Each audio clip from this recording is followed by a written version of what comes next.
I appreciate your time. Just how dire is the need, and what's your assessment of just how the holiday season has treated the tourism sector? The border closures certainly threw a spanner in the works for many.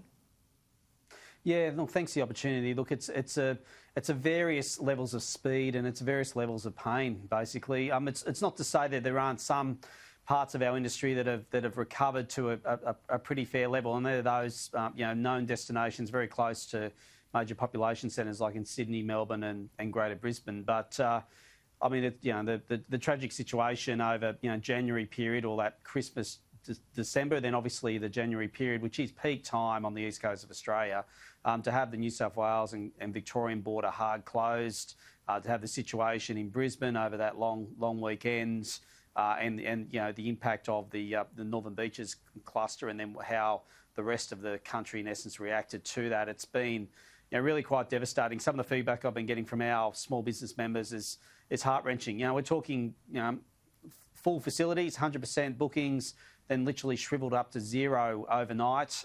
They can't replace that revenue lost. And what government does need to start to understand here is that you just can't magically recreate Christmas. You can't magically recreate New Year. We've lost it for another year, and for places like South Coast New South Wales, after the devastating bushfires of last season, and now this situation, they've had 2 years where basically their Christmas is shot, and many businesses are really staring down a black hole around whether or not they have a future.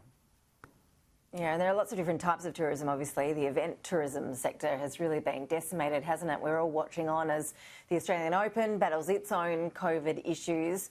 Should we be willing to host these sort of big events in Australia at this time? Because, I mean, it's not really shaping up to be the event tourism opportunity that it usually is. I assume that event tourism market is looking like it's going to be faring pretty terribly for some time. These big events, big conferences, they're pretty important for our economy, aren't they? But in terms of what's coming up, it looks pretty dire. Yeah, they're very important. No, look, I think we're in a halfway house at the moment.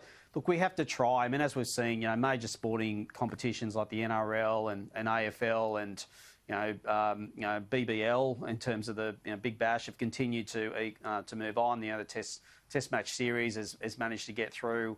It's in the last day there in Brisbane today. Has managed to get through the pandemic and this period. Obviously, there's been varied arrangements and sporting bubbles have been created. The event sector is key. The Australian Open is arguably the largest global sporting event in the month of January. Now, it's going to occur from the second week of February. A lot of players that have arrived here, a number of the entourage have been impacted by COVID on their flights, and obviously that's creating a new optic. I actually admire the Victorian government for wanting to get ahead and stage the Australian Open. It's a huge winner and it's a huge earner, and it's a great driver of visitation and the visitor economy. But it's going to come with a lot of challenges. I think they're trying to work through it. I think it's complicated though because at the same time they've had a traffic light system in place, and parts of New South Wales have been no-go zones for Victorians trying to return. So there's some real mixed messages. They're pretty hard to articulate, and I think that's where we're getting that level of confusion, which continues. And why we as an organisation, which represent small tourism businesses, continue to say let's have open domestic borders and a national approach around the management of and assessment of hotspots, so that we continue with keeping on and allow livelihoods to at least try to prosper while we obviously deal with the serious issues around the virus. Yeah, and the domestic market's one thing, the international quite another. Brendan Murphy suggested yesterday that international flights wouldn't get going until 2022.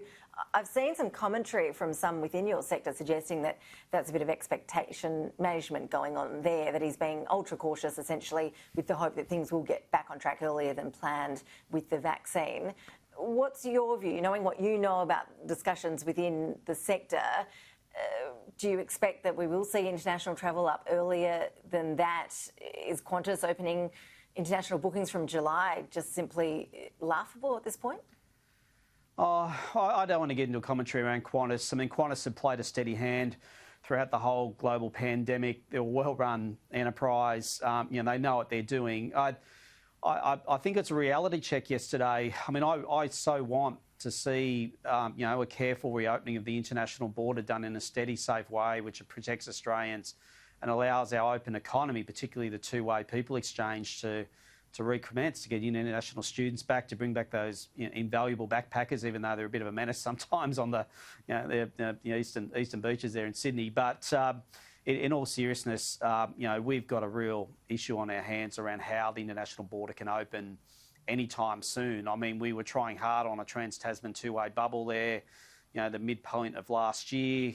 We've got a one-way bubble, if you like. I mean, New Zealanders and returning Australians can come through the New Zealand Channel back into Australia. They're coming through in very low numbers. I think the high point for the international market in 2021 will be if we can get a two-way bubble going in New Zealand and some really frank two-way dialogue with a key market such as Singapore, which has fantastic health outcomes. If we can get somewhere along that line over the course of this year, I think that's a really good outcome. I mean, the point is this. I mean, the international border is closed. It's going to remain that way for obviously a fair period of time. We need to keep the domestic industry moving. It employs 1 in 12 working Australians in a full-time or casual part-time capacity. We need to see some more strategic approach and alignment of federal and state policies to keep our industry buoyant enough so that we can keep employing Australians, particularly young Australians, and to keep us going in our regions. It's super serious now, and I think in some ways we just need to face the realities of where we're at with the international border and just deal with what's before us in our own local market. You mentioned New Zealand. I see they've kicked off a cruise ship bubble. They're allowing cruise ships to roam around its local waters. Why aren't we doing the same thing here in Australia, or are we? What's the plan there? I gather the cruise ship brand more broadly is pretty toxic after it was hit so hard early on in the pandemic. But again, for some of those small tourism operators that you represent, the lack of that sector and those ships pulling into ports is a real worry. Yeah, that's a great question, and it probably alludes to what I was saying just in my last response. This is where I think we've got to get some sharper alignment here between federal and state, regulatory arrangements around how we try to rebirth domestic cruising or small vessels to be able to go interstate, to be able to, with COVID-safe plans and with the right management arrangements in place, to get that type of business moving in. Just the same as with the Qantas Group and Virgin Australia in terms of them being able to have steady interstate schedules in place, and so Qantas don't have to come out and inform the market that our major New South Wales Victoria border closes, and therefore they have to cancel the best part of 3,000 frequencies over the course of a short period of time because of the level of disruption that's been created by the hard border. And it raises the point. Hard borders are not the ultimate solution here. They may well work well politically. They may well work fantastically inside focus groups. What we've got to see is some seamlessness around the domestic situation, and we need a coming together on some of these things. And you're right, there are so many different elements to this industry at the moment, but we just got bit by bit. We just got to chip away and just start to get back more sustainably open again. Simon Westaway, best of luck with it all. Appreciate your time.